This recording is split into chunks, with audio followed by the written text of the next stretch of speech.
Assalamualaikum warahmatullahi wabarakatuh. Bismillah, alhamdulillah, wassalatu wassalamu ala rasulillah, mabang. Demi memenuhi syarat kelulusan final test mata kuliah fikih manajemen haji dan umroh, di sini saya melampirkan presentasi PowerPoint manasik haji dan umroh. Umroh secara bahasa, umroh bermakna ziarah, artinya mengunjungi Baitullah, melakukan tawaf dan lain-lain.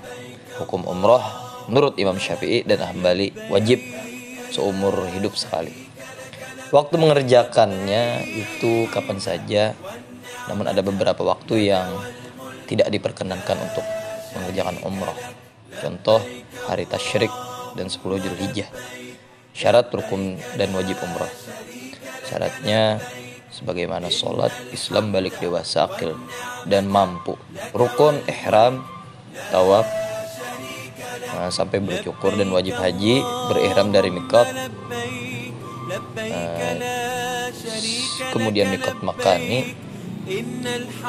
Untuk makani Indonesia tergantung gelombang. Kalau pertama di Bir Ali, dan yang kedua bisa di asrama Haji Embarkasi, sampai yang ketiga itu bisa di KIA Jeddah King Abdul Aziz Bandara. Dan yang ketiga jemaah haji yang berada di mukim di Makkah. Tahallul umroh artinya keadaan seseorang setelah melaksanakan semua rukun umroh, dan karena itu dihalalkan, dibolehkan melakukan perbuatan yang sebelumnya dilarang selama berihram umroh. Contoh, boleh ketika tahallul umroh itu seperti berpakaian yang berkancing atau yang berjahit. Kemudian haji itu membedakan karena ada di Wukuf Arafah, mabit di Muzdalifah dan di Mina, tawaf ifadah. Nah, kemudian waktu mengerjakan haji itu Yaumul Nahr, yakni 10 Dzulhijjah, dan hari-hari tasyrik 11, 12 dan 13 Dzulhijjah. Nah, di situ kemudian ada rukun haji.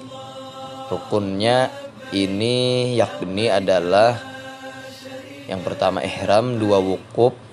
Wukufnya di Arafah, tawaf ifadah, sa'i, cukur, dan yang terakhir tertib. Nah, macam-macam pelaksanaan haji. Haji ifrad itu melaksanakan umroh setelah berhaji. Haji qiron sekali niat untuk 2 pekerjaan. Haji tamattu yakni umroh dulu baru haji, dan mikat zamani. Nah, batas waktu melaksanakan haji di mikat zamani 10 Dzulhijjah. Nah, di ihram, kemudian ihram ini memakai pakaian yang menutup seluruh tubuh kecuali muka dan tangan. Nah, di situ ada larangan, laki-laki itu dilarang bertangkup antara ujung kain disatukan, artinya nang berjahit-jahit. Nah, yang kemudian talbiyah ini secara bahasa pemenuhan jawaban pengabulan terhadap sebuah panggilan dengan niat. Ikhlas secara istilah berarti ungkapan kalimat yang diucapkan untuk memenuhi panggilan Allah. Labbaik Allahumma labbaik, labbaik la syarika lak labbaik, dan seterusnya. Dibaca setelah niat ihram dan mikot. Itu lebih baik langsung. Kemudian tawaf, yakni seperti yang kita ketahui mengelilingi Ka'bah, itu dimulai dari Hajar Aswad, berakhir di Hajar Aswad. Berapa banyak?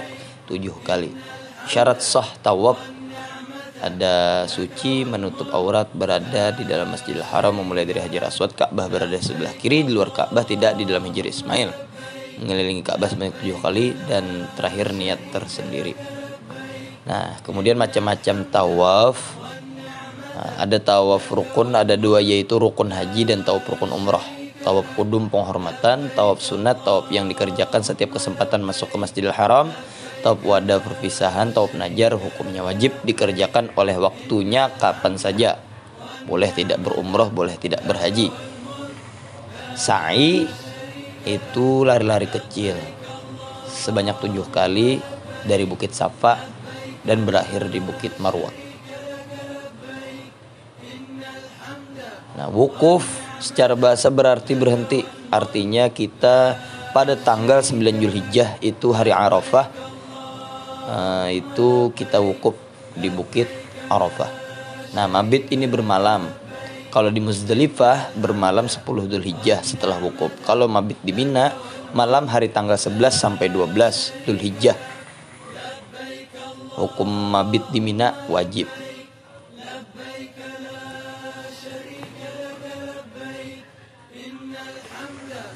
Kemudian melontar jumroh. Nah, di sini melontar jumroh itu ada jumroh sugro, wusto, dan kubro.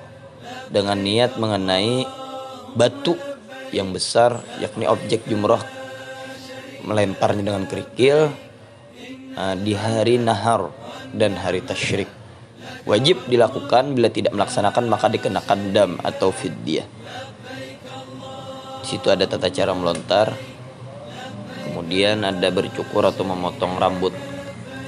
Tata caranya jamaah laki-laki memotong rambut kepala, cukur gundul, atau terakhir itu paling sedikit 3 helai rambut.